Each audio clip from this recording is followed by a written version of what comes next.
Pepo berhenti, sudah cukup. Saya sudah tidak bisa menutupi Pepo lagi. Jangan pernah Pepo mengelak tidak mengenal saya. Saya punya bukti yang masih saya simpan dan pasti akan saya keluarkan.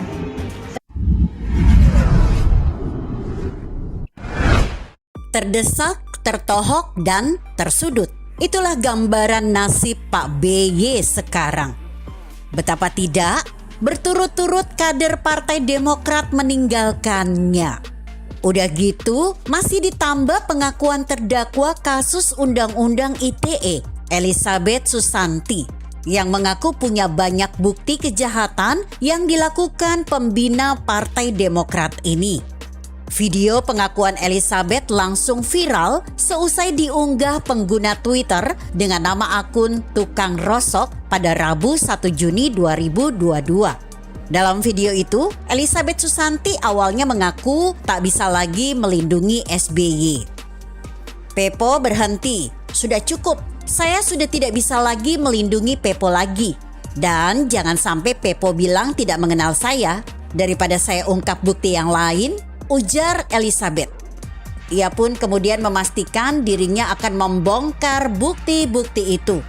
Tak lupa Elizabeth meminta maaf kepada ex-ketua umum Partai Demokrat, Anies Urbaningrum, karena telah menjebloskannya ke penjara.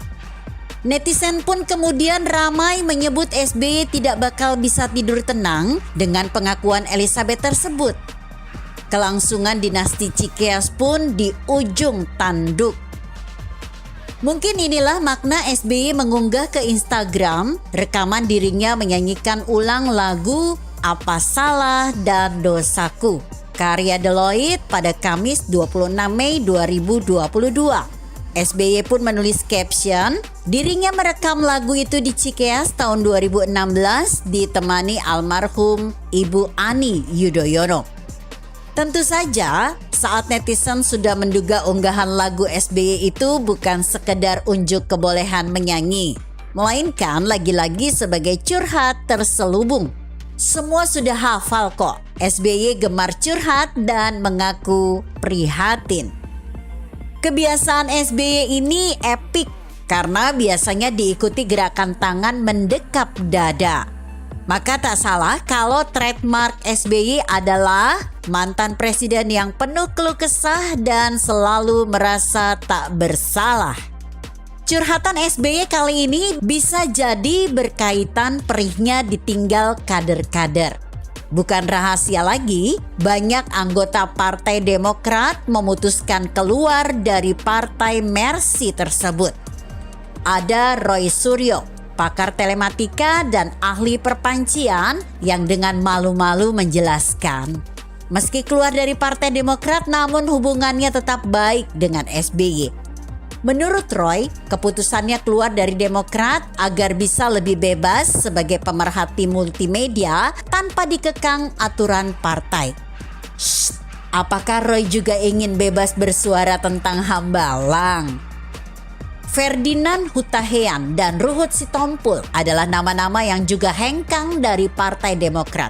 Ruhut bahkan mengaku malu dirinya pernah menjadi kader Partai Demokrat, seperti ditulisnya melalui akun Twitter 26 April 2022. Ada lagi kader Jawa Timur, Bayu Airlangga, yang mundur dari partai setelah dirinya tidak dipilih sebagai ketua DPD Jatim yang baru. Dalam musyawarah daerah 2022, Bayu meraih dukungan suara dari 25 DPC. Sedangkan saingannya Emil Dardak hanya meraup suara 13 DPC. Ajaibnya, DPP Demokrat memilih Emil Dardak sebagai ketua DPD. AHY melalui DPP Partai Demokrat berdalih bahwa hasil musda tidak menjadi keputusan final.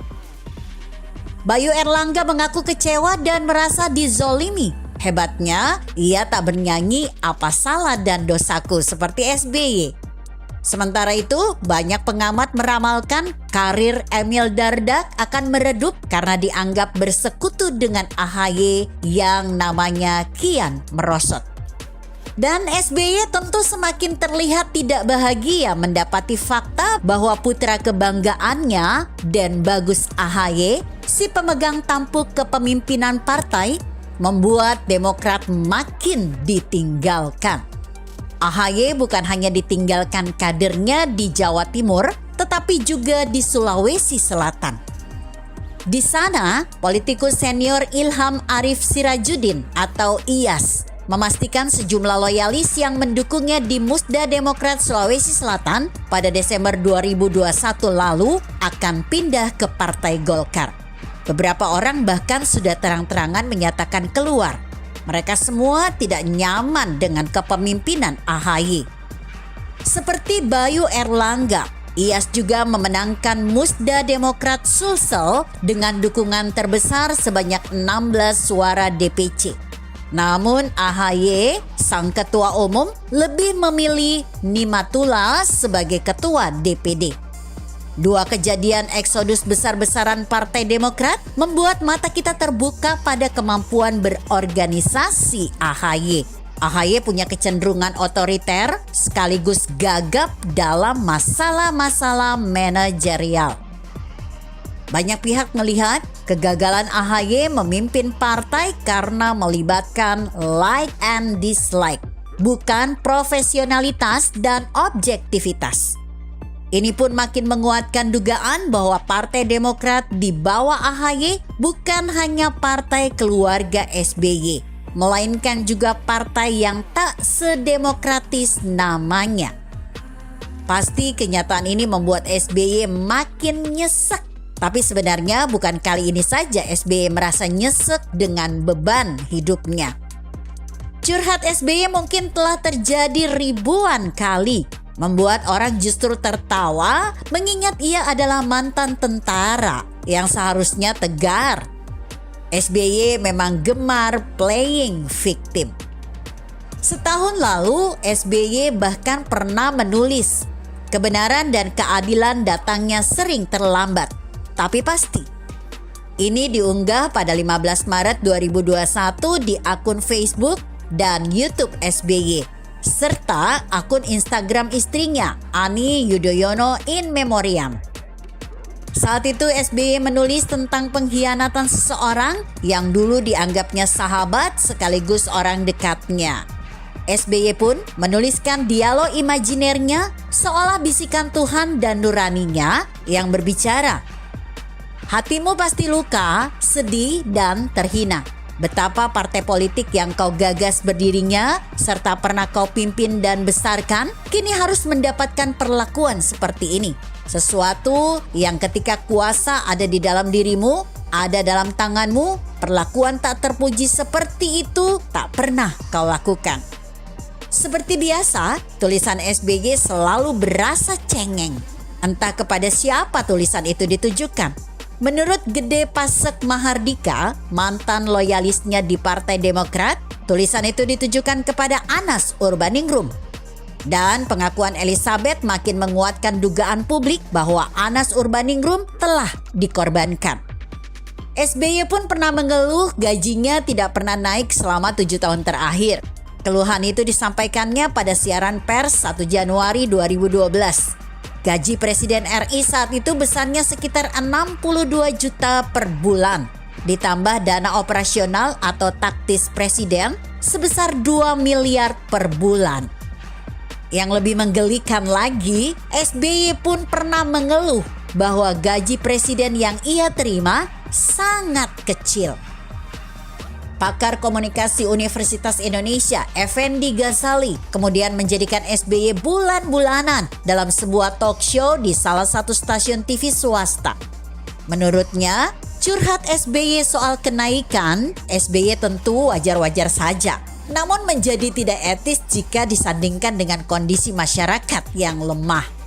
Effendi pun menyoroti soal buku yang ditulis SBY dan disebar di sekolah-sekolah di Jawa Tengah.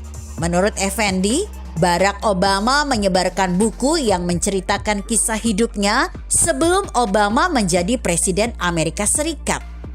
SBY sebaliknya menyebarkan buku pada siswa setelah menjadi presiden.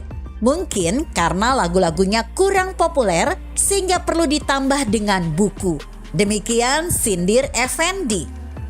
SBY walaupun dikenal memiliki ketertarikan dalam menyanyi dan mencipta lagu, tidak bisa dipungkiri memang lagunya tidak ada yang menjadi hits. Tidak laku atau dengan sopan bisa kita sebut kurang komersil. Padahal SBY telah merilis 5 album musik dan menulis lebih dari 40 lagu. Album-album karya musik SBY pun melibatkan sejumlah musisi top Indonesia, antara lain Afgan, Sandi Sandoro, Andi rif, hingga Ebit GAD. Pernah di tahun 2010, judul lagu ciptaan SBY menjadi salah satu pertanyaan dalam ujian CPNS Kementerian Perdagangan. Munculnya pertanyaan tentang lagu ciptaan SBY dinilai sebagai strategi marketing karena album-album yang dikeluarkan SBY selalu gagal di pasaran.